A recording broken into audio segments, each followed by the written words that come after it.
तृणा की शादी 14 महीने पहले हुई थी। लड़के की दौलत देखकर उसकी माँ ने उसका विवाह कर दिया था, लेकिन शादी की रात के बाद से उनके परिवार में शांति नहीं थी। शादी की रात तृणा के दूल्हे लल्लन ने तृणा से कहा, तुम काली हो, मैंने तुमसे शादी सिर्फ मेरे खाना बनाने और घर का काम करने के लिए की है, नहीं तो मैं तुम जैसी बदसूरत लड़की से शादी नहीं करता।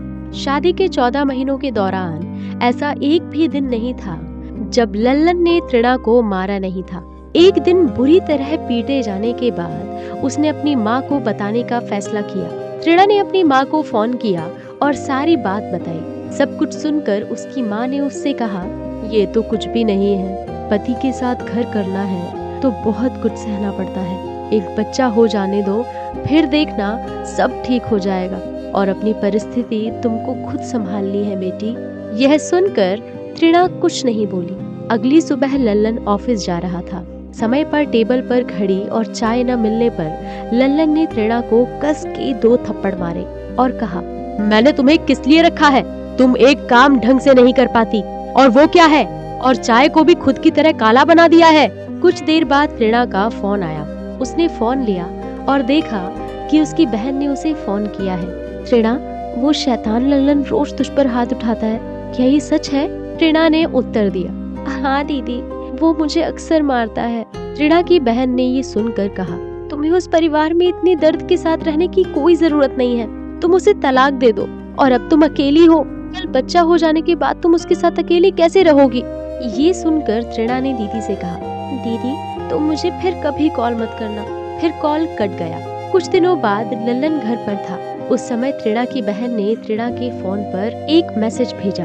तृणा रसोई में काम कर रही थी, इसलिए वो मैसेज नहीं देख पाई, पर लल्लन देख लेता है। लल्लन रसोई में आता है और पूछता है, ये क्या है, तुम्हारी बहन ने ये क्या लिखा है, कोई समस्या है तो बताना, क्या बताना है?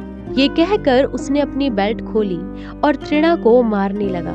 लेकिन कुछ दिनों बाद तृणा को पता चला कि वो प्रेग्नेंट है। अब वो अकेली नहीं है, इसलिए वो खुशी खुशी लल्लन के पास पहुंची और कहा, मैं गर्भवती हूँ, हम माता पिता बनने जा रहे हैं। ये सुनकर लल्लन ने कहा, क्या गर्भवती?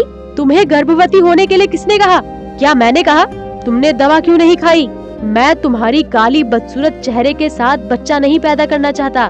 चुपचाप कल जाकर अबॉर्शन करवा आना, नहीं तो मैं तुम्हें मार डालूंगा। ये सुनकर तृणा रात भर बिना सोए सोचती रही। मुझे कुछ करना होगा, मुझे अपनी समस्या का समाधान खोजना होगा। अब तक सिर्फ मैं थी, आज मेरा बच्चा भी है। नहीं, मैं अब नहीं मान सकती। अगली सुबह तृणा बैग में कपड़ा भर रही थी। ऐसे में लल्लन चीखता है, मेरा नाश्ता कहाँ है? नाश्ता अभी तक मेज पर क्यों नहीं है? ये कहकर लल्लन कमरे में दाखिल हुआ और उसने देखा कि तृणा अपना बैग पैक कर रही है। लल्लन ने कहा, बिना बताए कहाँ जा रही हो? तृणा ने उत्तर दिया, आपको और आपकी जेल को छोड़कर जा रही हूँ। तुम हमेशा मुझे काला बदसूरत नौकरानी कहते हो। मैंने अब तक कुछ नहीं कहा, लेकिन अब मेरे बच्चे का सवाल है। एक लड़का जो अपने ही बच्चे को मारना चाहता है, वो एक बुरे इंसान के अलावा और कुछ नहीं है। मैं अब ऐसे लोगों के साथ नहीं रह सकती।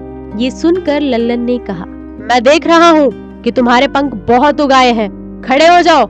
इतना कहकर लल्लन तृणा को थप्पड़ मारने गया, लेकिन तृणा ने लल्लन का हाथ पकड़कर उसे उल्टा थप्पड़ मार दिया और कहा, बहुत हो गया, अब और नहीं, मैंने बहुत कुछ सहा है। अपनी ही पत्नी को काली और नौकरानी कहता है। अब मैं तुझे सीधा कोर्ट में मिलूंगी, जेल में तेरी अच्छी खातिरदारी होगी। ये कहकर तृणा बैग लेकर मुस्कुराती हुई आगे बढ़ गई। हम लड़कियां किसी की जेल में रहने के लिए पैदा नहीं हुई हैं। हम अपने फैसले खुद ले सकती हैं और हम अपना समय बदल सकते हैं।